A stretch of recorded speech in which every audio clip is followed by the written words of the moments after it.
In this class we will know important commands for creating sketches, which will allow you to make geometry mirroring and remove living corners.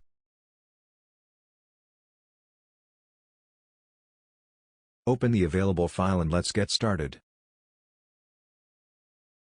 Note that we have part of a sketch drawn up to the center line, indicating that it is a symmetrical geometry. To close this symmetrical geometry quickly, we use the command mirror entities.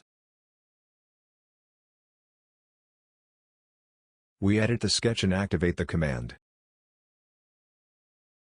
In the Property Manager, SolidWorks informs us that we must select the entities to mirror and the reference line for mirroring.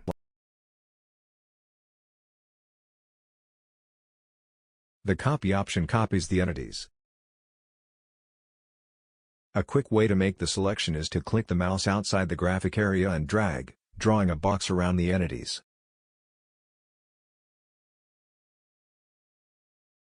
Another way is to click on each entity at once. We select the center line as the mirror line and see that the preview is shown. We have confirmed the command and see the mirroring performed. Undo the application by pressing Ctrl+Z. Reactivate the command mirror entities, select the entire geometry and reference line, but disable the copy option.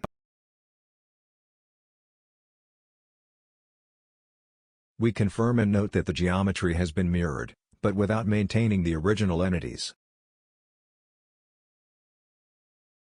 We come out of the sketch, and in the floating bar we click on the Hide option. We edit the next sketch and create the center line to do the mirroring.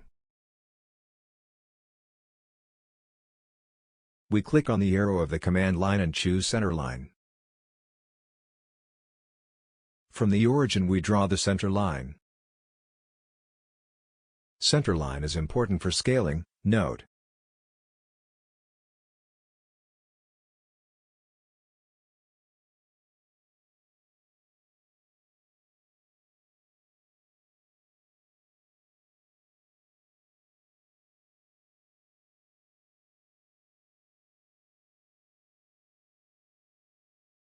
In this sketch we will use another mirroring command, the dynamic mirror, located in the Tools, Sketch Tools menu. After activating the command, we must click on a reference line, in our case, the center line. See that now everything we draw on one side of the reference line is mirrored automatically.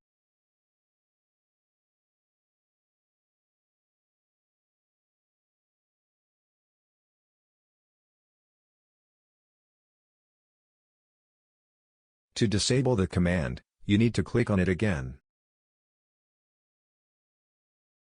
We erase the geometries created with the dynamic mirror and eliminate the living corners of this geometry by adding chamfers and rounding.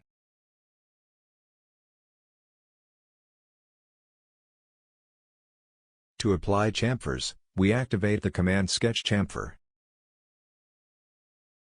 See that we have the option Angle Distance, for which we need to set an angle and a distance and then click on the vertex of the corner that will be beveled.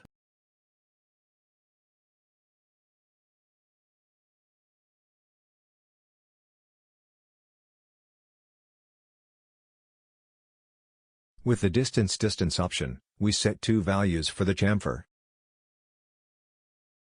By checking the equal distance option, we set only one value for the two edges formed by the chamfer and click on the desired vertices.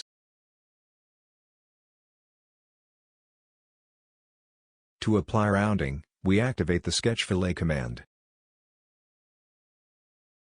We set the value of the radius and click on the vertices for the application. We've confirmed the command and our geometry is ready. Save this geometry, as we will use it forward on our course.